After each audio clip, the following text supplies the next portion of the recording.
Welcome students, welcome again to this next video lecture and in the subject of soft skill development. We are covering the points in unit number 2 and right now we have reached to the sub point that is leadership and team dynamics. In previous video lectures we have studied the personality traits. We have also studied how personality is influenced by the heredity and environment, and what are the perspectives of Swami Vivekananda and Sigmund Freud, who is a psychologist. Okay, again in previous one of the previous video lectures we have studied the SWOT analysis and what is the need, necessity, importance, and its utilization in our day-to-day life as well as in our professional career. We have seen those things in previous video lectures, and right now we are leading forward for the subunit that is leadership and team dynamics. Okay, before proceeding further, let me tell you that we as human being we are team members as well as we are playing the roles of team leader anywhere. We may be a team leader or team player in our family, also in our society. So accordingly we have categorized the teams, that is formal groups, informal groups, or situational groups. Okay, so whenever I will say groups, you may take a note that it is considered as a team. So in this video lecture we are going to study the team and the functions of teams, again attributes of teams, again size of teams, norms. These all things we are going to study as a team dynamics, and we will also study the concept of leadership. We know that there are so many reformers, historical figures, national international level figures we know very well, and those figures or images we have imaged in our mind as a great leader. So who are those leaders, or why we call those people as a great leaders or good leaders or best leaders? Even we in our family we have best leader, that is our parents, that is our father, our mother. Okay, they are good leader of our family. Why? Because they maintain all things in our family, they take care of ours. Why? Because they want to nourish our personality, they nourish ourselves, and in future they will get the product of that. That's why they lead from the front. They become an ideal for us, they become an best example for us. So what is the concept of leadership or leader we are going to study in this current video lecture, as well as we will study the team dynamics. Okay, so let's move further. See, Shivaji Raje, who is a great historical leader, who has given a motivation, who has given a platform to struggle against the injustice. So this is one of the historical figure. Again, here are some images of great leaders, and we should salute them. We always salute them. Dr. Babasaheb Ambedkar, Bhagat Singh, Mahatma Gandhi, Indira Gandhi, uh, again Dr. APJ Abdul Kalam, Netaji Subhash Chandra Bose. These are called as a great leaders, and we salute them because of their remarkable landmark in the history of our Indian culture, Indian development, or their landmark in the history of our freedom fight, history of our freedom, getting freedom from the clutches of Britishers. Okay, before freedom and after freedom, that is post independence and uh, after dependence, they have great achievement in our India. That's why we salute these great leaders. Again, who is really called leader? Now this is the theoretical part. We may say who is the leader. We may think over it. Why that particular person is called here leader? So, as Maxwell says, John C. Maxwell says, a leader is one who knows the way, goes the way, and leads the way or shows the way. That person is called here leader. Now you can take a particular person to whom we grasp as a good leader, we salute as a good leader. and whether he is leader or not. Just put this criteria or affix this criteria which is given by John C. Maxwell, whether he's knows the way, whether he goes the way, or whether he leads the way or not. So leader is one who knows the way, goes the way, and shows the way. That person is called here leader. Again here acronym is given of leader. So L stands for lead. Leader is person who lead by example. Leader is a person who is enthusiastic. Leader is a person who is ambitious. Leader is a person who is determined. Leader is a person who encourage others, and leader is a person who ready to learn and listen. So that person is called here leader. Again, leadership. Leadership emerged. Leadership is a trait. Leadership is a quality.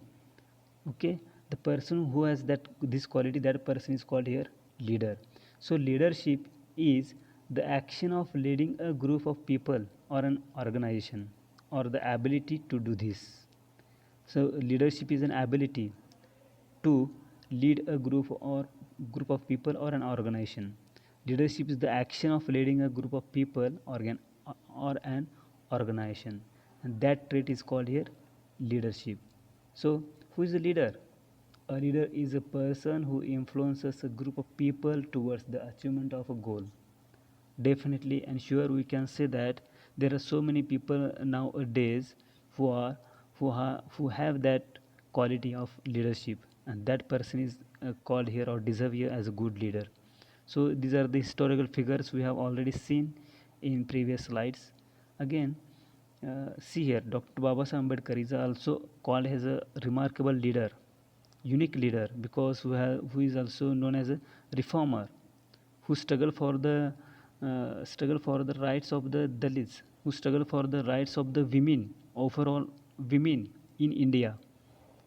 Okay, who has struggled for giving the basic human rights to the people in our India, and that's why he's called as a great leader. Okay, democratic leader who has drafted our constitution. Okay, again, leader has a vision and mission like Dr. APJ Abdul Kalam. Okay, he has vision and mission for our country, not for himself. Again, here we may say that leader is a transformer. uh, Jamshedji Tata, the figure belongs to Jamshedji Tata, who is also transformer. Again, Netaji Subhash Chandra Bose is also called as a leader who is practical and realistic. Okay, who also formed his own army to struggle to fight against the Britishers. Again, leadership has some theories, that is great man theories and trait theories. Okay, we may search these theories on Google, net. Even these are the theories you may search for your extra information. Okay, and those leadership theories are known as functional theory, situational theories, behavioral theories, participative theories, management theories, and relationship theories. Okay, you may Google this information, it may be a task for you. Again, new leadership theory which is evolved right nowadays, that is transformational theory. So what is this transformational theory? Transformational theory is leaders in which leaders inspire individuals, develop trust, and encourage creativity and personal growth. So see here, that is called a transformational theory, where transformational theory in which leaders inspire individuals who himself inspires. Again, that person inspire others, that person develop trust among the group members, that person encourage creativity and personal growth. So that is called here transformational theory of leadership. So leadership theory has, or leadership has traits and skills. So what are the traits and skills? Let us see here, it is given here. So leadership traits include adaptable to situations, alert to social environment, ambitious and achievement oriented. Means leadership skill or leadership traits includes means a person who emerged as a leader, great leader or good leader or best leader, that person has such kind of traits which are mentioned here. Okay, again, uh, he is assertive, he is cooperative, he is decisive. That person is dependable, energetic, persistent, self confident. Tolerance of stress means he tolerate the stress which is given by team members.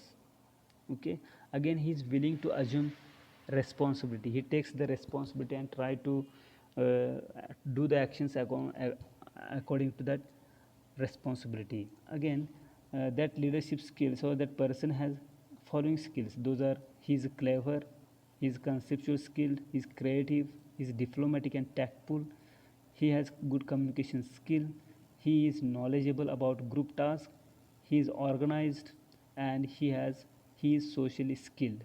And these skills are explained by Stockdale in 1974. Again, extra information is given regarding the leaders. Leader will also use integrity, honesty, compassion, and humanity. Okay, so these things are mentioned here as a traits and skills for leadership. So, who is a leader? We may nowadays as a say that Dr. APJ Abdul Kalam is a great leader. Why? Because he has great vision.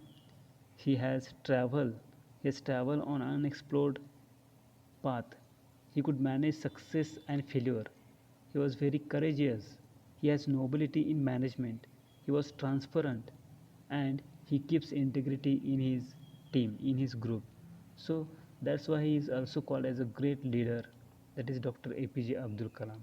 Again, we may see, observe some leadership styles. There are some leadership styles, and according to that, that particular person behave in the groups or behave in the teams, and that team is known by the style which is followed by the particular leader. And those leadership styles include as a autocratic leadership style. First one is the autocratic leadership style, in which the leader want both the person, means he gives the responsibility to other people, but the ultimate goal is to get the success. Ultimate goal is to complete the task. So that task may be completed by these two person, and that authority is given by this leader to these team members. Okay, so that leadership style is called here autocratic leadership style. Next is bureaucratic leadership style. This is autocratic. This is a figure of, you may know, he's a Hitler. Okay, so this is the image of former Prime Minister Dr. Pantapradhan, Dr. Manmohan Singh. Sorry, Dr. Manmohan Singh, and here you may say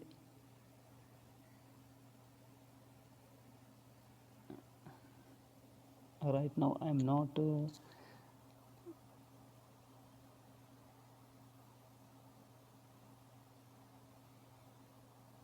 Okay, sorry, I can't remember right now, but I'm getting this, but I'm not uttering this one.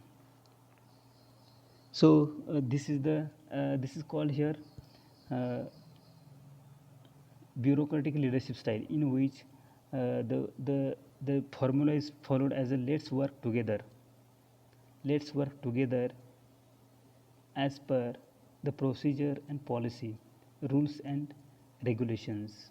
Okay, so this is called here bureaucratic leadership style, where we work together according to the procedure, policy, rules and regulations. Hmm? Again, uh, another style is the democratic leadership style. So here authority is given to everyone, and the disposition is that, or the theory is called here, accepted here, is that let's work together to solve this. That is called here democratic leadership style. Then lazy and fair leadership style, in which you to take care of the problem while I go, means whenever a leader is absent, that time the task is handled by other two persons. Okay, that is called here lazy and fair leadership style. Okay, you to take care of the problem while I go. And another is patternistic leadership style, where our leader is perform as a role of you may so parents. Okay, like a parents he perform the role. Okay, so that is called here patternistic leadership style. Again, blue ocean leadership style, in which what is said here, it's about making changes to the way your team members work by engaging with team and motivating them to succeed. Anyhow, they are free to work. Okay, they make changes according to team members. What changes are done, which is suggested by the team members and which is worked out by the team members, they all involved in that action. That is called here blue ocean leadership style. It is wide like ocean. These team members are free to take the actions, to take the changes, and to do the actions according to that changes. Okay, next is that there are six emotional leadership styles. Those are visionary, that leader is visionary, uh, coaching, affiliative, democratic, pace setting, commanding. Okay, so these are somehow similar to the previous leadership style we have discussed. Now we have already discussed that democratic. Then visionary means the leader is visionary. He observes he has that foresight. He observes what will happen in the future. Okay, coaching means he trains you. Okay, gives you training. Affiliate means he is also a member of another team. Okay, again pace setting means he gives much space, scope to develop yourself. And commanding means like a autocratic, like a Hitler. He always gives command, but he get the help from the team members to complete his task. So these are the called here six emotional leadership style. So here let me go back here. Okay, so this is the President Barack Obama. hmm? I just reminded that person. So we somehow discussed this leadership style, and uh, again we discussed the emotional leadership style. Those are visionary, coaching, affiliative, democratic, pace setting, and commanding. So another leadership style is that charismatic. And what is this one? So it focuses, in this leadership style, leader focuses on themselves and their own ambitions. Team members focus on themselves and their own ambitions, and they may not want to change anything. Okay, but in contrast to this blue ocean leadership style is that whatever changes are done by the team members, whatever actions are done according to the changes are taken on that actions regarding the changes are done by the team members.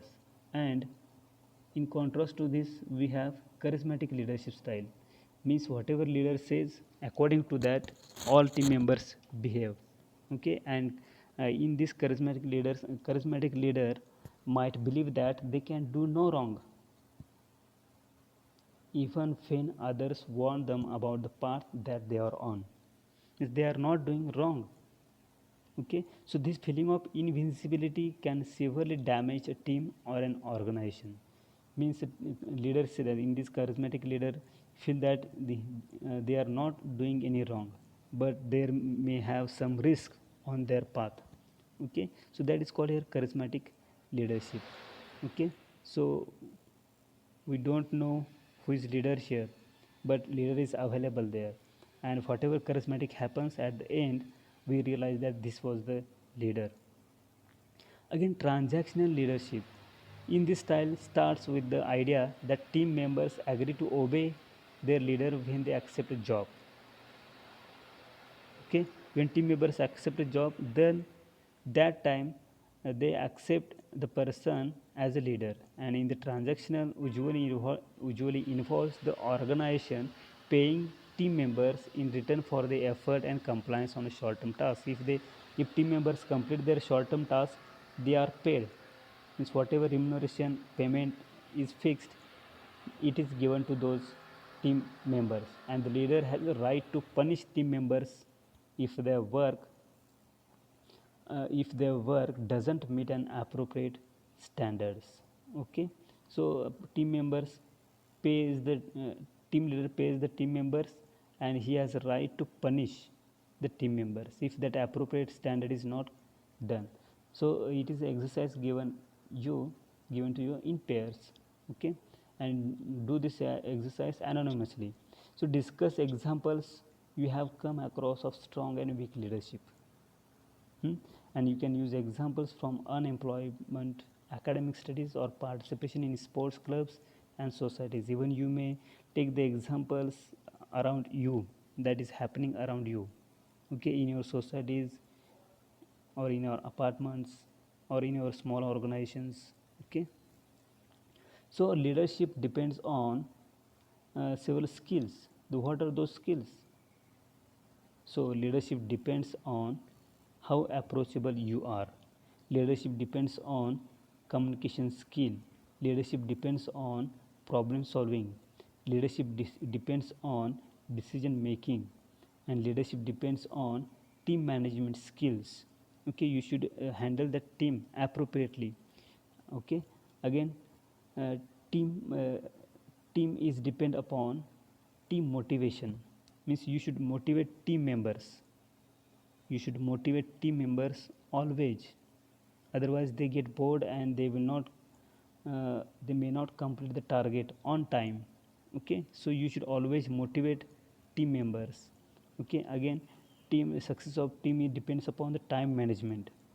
Okay, so you should do this. Again, the team depends upon the stress management. You somehow solve the problems of the team members as a leader also. Okay, again, here is the in this current slide we will discuss about the keys to team effectiveness. Your team may be or must be effective, but when your team might be effective or can be effective. So here several keys are given here. See, shared goals and objectives. That team, every team member should know what are the goals and objectives. They should share those goals and objectives to every team member. Then they should use effective resources. Okay, or they should utilize the resources effectively. They should trust and conflict. Okay, they should manage the conflict. They should have a trust on each other. Okay, and if conflict is arise there, they should manage that. Again, they should transform that leadership to someone else if particular person is unable to perform that task. That is shared leadership.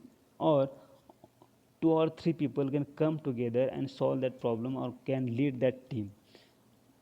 Next is control procedure. They may control the procedure that is happening in your team or group. Again, they have good communication skills. They always communicate each other. They share the information through communication always. Again, they solve problem. They take better decisions. Again, they have creativity. They sometimes experiment. They sometimes take the trial, that is called here experimentation. And they have periodic self evaluation. Okay, how much task is completed, how much progress they have achieved, it is observed through periodic self evaluation. Okay, so these are the keys to effective team effectiveness. Again, here most important is regarding that group dynamics or team dynamics, that refers to the study of human behaviors in a group.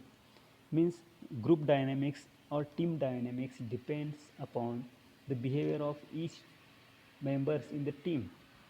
Okay, that is said here. So see, I already said that teams have uh, uh, different status or types. At the beginning of the lecture I said that uh, teams have types. Okay, on the basis of formal groups, informal groups, and ongoing groups. Formal groups are called here, or they are sanctioned by the organization. Now the workers who are working in the organization, they form formal groups. Again, same workers come together, they discuss informally, and they form informal groups. It means that it is developed spontaneously when members join together voluntarily because of similar interest. Okay. Again, ongoing groups without ending or temporary discontinuing after the objective is met. Means suppose they completed one objective, one target, they again form group and starts new action or new initiative. So these are the types of teams. Those are formal groups, informal groups, and ongoing groups. Again, functional groups and task groups. See here, again, formal groups are classified into two categories, that is functional groups and task groups. So functional groups, what does it mean? So see here, formal ongoing teams, it is formal ongoing teams. Again, it is comprised of managers and their employees. Again, each work unit or department is a functional group. Okay, means suppose you consider a college. In that college or institution there are several departments, or you have any organization or company, there are several departments. Okay, those are the parts of that entire institute or organization, but the departments function as a functional groups. Okay, some are called self directed or self managed because team leadership is shared. And another type of formal group is that task groups. It comprised of functional team members who work on specific tasks. Means particular persons have given specific tasks, and that is called a task groups. So with members of other functional groups, again commonly cross functional groups, means they join the members of other functional groups. Okay, from department of uh, from we may name as a from the department of a. A person from department of A can join the person of a team member of department B. That is called here uh, task groups. Means they have given a particular task, specific task, and that's why they come together. Again, they are often called as committees. So ad hoc committees or task force and standing committees. Okay, so you may want, if you want to give more information, you may Google and get extra information.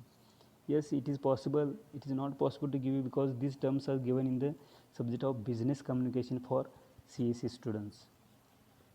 Now, team structure components, we have that team has a structure, and that team structure has a components. So what are those components? Those are given here. See, first component is leadership, second is composition, it has a conflict, and it has problem solving and decision making skills. So team structure components affecting behavior, human relations, and group performance. On the basis of the behavior of the team members, on the basis of human relations, and on the basis of group performance, team structure has these four components, that is leadership, composition, conflict, problem solving and decision making. Okay, so let's move forward to the team dynamics. Okay, so it refers to the patterns of interaction that emerge as groups develop. Okay, it is a pattern that emerge as whenever that group develops. Okay, for example, what is said here, whenever team develops in the sense that the members of team may be increased, that size of the team may be increased or can be increased. Okay, so that's why it is called, it refers to the patterns of interactions that emerge as groups develop. Means as group goes on to develop, there are some changes. Again, it is also called group process. So team success is dependent upon the process team members use to interact with each other to accomplish work. Okay, means they are on the right track, they are on the proper track, and they are achieving the success again and again. That is called here team success or team process. So here components of team dynamics are given. Those are objectives, size, norms, cohesiveness, and status and roles. So these are the six components of team considered as a dynamics. Again we can say team dynamics. Okay, so see one by one here components of team dynamics. First is the objective. So uh, to be effective, teams must agree on clear objectives. They must be committed to achieving them. They should clear the ideas, objectives that we have decided first. Then leaders should allow the group to have input in setting objectives. Okay, so team leader allows team members to have other objectives, get other objectives from the team members. So as a manager, team should managers implications for managers means as a manager we should consider these things. So managers should be certain that their functional groups have measurable objectives, no priorities, and team objectives should be coordinated with organization goals. Whatever objectives you have, that should be suitable or appropriate to the uh, uh, organization organizational organizational goals. Again, size. The ideal team size varies and it is depend on the team's purpose. Okay, so no consensus on the ideal size for groups, and team size affects leadership, members, and its process of getting a job done. Means particular team may have 10 members, may have 20 members, 50 members, 100 members, and it varies. Okay, again norms. So norms means the group's shared expectations of its members behavior. Means you should behave in this way, you behave in this way, that person should behave in this way. So that pattern or structure is given to everyone. It is like a rule, set rule. So norms determine what should, ought, and must be done in order for the group to maintain consistent and desirable behavior, and it developed spontaneously as group members interact through team routine. So you may as a member consider this. As a member you should as a manager you should think about this. Okay, then cohesiveness. Another team dynamics or components of team dynamics is that third is that cohesiveness. This is the second, this is the third. So group cohesiveness means unity, uniformity. Okay, attractiveness and closeness group members have for themselves and the group, that is called here group cohesiveness. Okay, so the more cohesive the groups, the more it sticks together as a team. So in short we may keep in mind that it is like a uniformity or unity. The more desirable group membership is, the more willing members are to behave according to team norms. So that cohesiveness is very important, and cohesiveness is influenced by these factors, that is objectives, size, homogeneity, participation, competition, and success. Okay, it means that if you have same objective, all group members, team members have same objective, they have particular size, there is homogeneity means unity, they all participate, they all have sense of competition, and they enjoy success unitedly. Okay, then cohesiveness means high cohesiveness affects team performance. How? See here, there is two types of cohesiveness: high cohesiveness and low cohesiveness. High cohesiveness has more productivity, and low cohesiveness has less productivity. We may discuss afterwards. So cohesive teams tend to have a higher level of success at achieving their objectives with greater job satisfaction. Again, cohesive team members miss work less often because maximum work is done by them, and they are more trusting, they have less tension and hostility. Okay, so it is part for you to discuss. Again, next is that status. Okay, we have discussed four third components, that is cohesiveness, and this is the fourth component. There are six components. And status, fourth is the status. The what is that status as a component of team dynamics? Let's see. So the perceived ranking of one member relative to other members of the group. Okay, so if you are a leader of one member, then you can be or cannot be a leader of other member, other group. So group status depends upon the group's objectives, norms and cohesiveness. Means according to the objectives, according to that cohesiveness, according to your stability, according to your ability, you are given a status of leader of one group. But same person cannot be a leader of other group. Okay, but he can be a leader of other group if that group members accept him. So high status members have a major impact on the group's performance. Okay, again it is for discussion for you. Then roles, this is the sixth components of team dynamics. See here, roles are shared expectations. Roles are called as a shared expectations of how group members will fulfill the requirements of their position.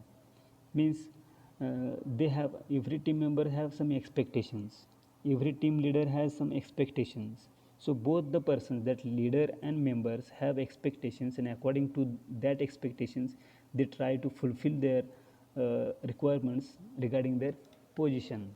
Okay, and that is called here roles. Then people develop their roles based on their expectations, based on the organizational expectations, based on the group's expectations.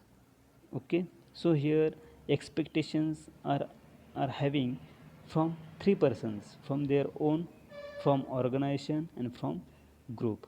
And those expectations you have to fulfill, and that process of fulfilling that expectation is called here roles. So people often have multiple roles within the same position, and group roles may be classified as task roles, maintenance roles and self-interest roles. So same thing we will discuss in next coming slide. See here, task roles. So task roles are the things that group members do and say that directly aid in the accomplishments of its objectives. Means they are ready to perform those roles directly. Okay, and here they have objective clarifiers, they are planners, they are organizers, they are leaders, they are controllers. Okay, these kind of roles are performed by uh, leaders, and those are called here as a task roles. Again, maintenance roles includes formers, consensus seekers, harmonizers, gatekeepers, encouragers and compromisers. And these members, group members, do and say to develop and sustain group dynamics. Again, next is that self-interest roles. Self-interest roles are called here, or includes the things where members do and say in order to meet their own needs or objectives at the expense of the team. Means throughout the, or by using the resources of the team members, the leader want to accomplish his own expectations. That is called a self-interest. Means that leader has his own self-interest, and that roles are called here self-interest roles. That is aggressors, blockers, recognition seekers and withdrawers. And it should not be there in your group sometimes. And here summary is given, that is effective group members, summary regarding the components of team dynamics. See,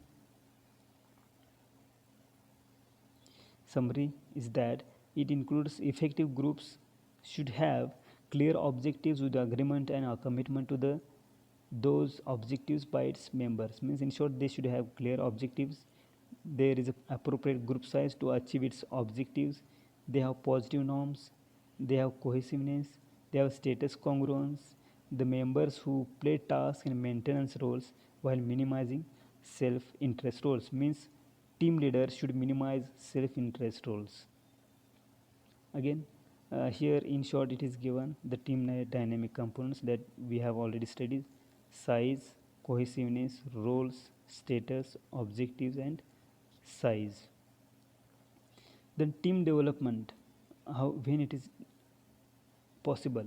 So team development affects team dynamics, satisfaction, effort, and performance, and all teams are unique with dynamics that change over time. So suppose A, B, C, D or several teams are there, they are unique on their own way because their strategy is different, and according to the strategy they can develop their team. Again, these stages of team dynamics are given, or team development. These are the team development stages, and these stages also have different names.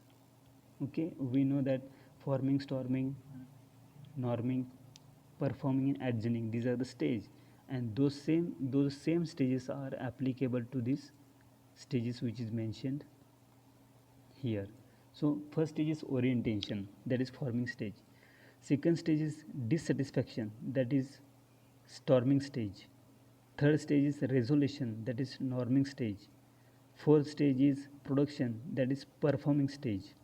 And fifth stage is termination, that is adjourning. So let us see here team development stages. Stage 1 is orientation. It is also called as forming stage. So it is characterized by low development level and high commitment and low competence. Means they come together and they may have high commitments, okay, but there is low development, there is low competence. Then stage 2 is dissatisfaction, that is storming stage, which is characterized by moderate development level, lower commitment, and some competence. Okay. Stage 3 is resolution, that is norming stage, where that is characterized by high development level, variable commitment, and high competence. See here is a high development and high competence. Here is a forming stage, low development, low competence. In storming stage, there is a moderate development and they have some competence. So from stage number 3, we move forward for the reaching to the destination. Then fourth stage is that production, that is performing stage, characterized by outstanding development level, high commitment, and high competence. Okay, this is the important stage here. Performing stage means we do our task productively, we try to complete the target, or mostly target is completed in this fourth stage. And fifth is termination, that is adjourning stage, that is not reached unless there is some drastic organization or does occur in task groups. Okay, so they complete the task, they accomplish the task project in the fourth stage, and they adjourn, they stop the thing and accept new challenge, they accept new job, they accept new project. Okay, that is in the fifth stage.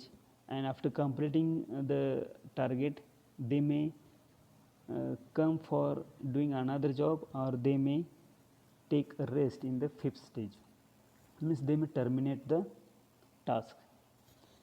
So same thing is explained in this current slide again, that is forming stage, forming stage, storming stage, norming stage, performing stage, adjourning. You may yourself study this as it is already discussed in these previous slides. Then importance of high cohesiveness. Before some time I said that we may discuss afterwards regarding the high cohesiveness, and that's it here. So high cohesiveness has unity, has interactive sessions or interactions, have positive feelings. The group members in the high cohesiveness has that ability to cope with problems, and they are more productive. And in contrast to high cohesiveness, they have less productive, there are more problems and they have negative feelings. So we should avoid this low cohesiveness. Rather, we should have high cohesiveness in any kind of teams. So we salute to this visionary leader, Dr. APJ Abdul Kalam, and his leadership style, and his contributor in his team cohesiveness. So let let us end here to this video lecture regarding leadership style and team dynamics. Okay, so last in this last slide, the beautiful message given, that is, what if we all love each other? The message that if we love each other, there may not be any misunderstanding, there may not be any quarrels, and there may not be any kind of wars on national or international level. Okay, so we should stay or live cohesively, unitedly. So let us stop here, and I hope that you might be understood well what is the team leader, what is the leadership style, what are the dynamics of team, and it is definitely useful for you in your college life as well as your post college life. So I declare that unit 2 is finished here or covered here. Okay, we may proceed further in next video lectures. Okay, so stay with me, and thank you, and have a nice day. Have a nice day. Bye. Good day.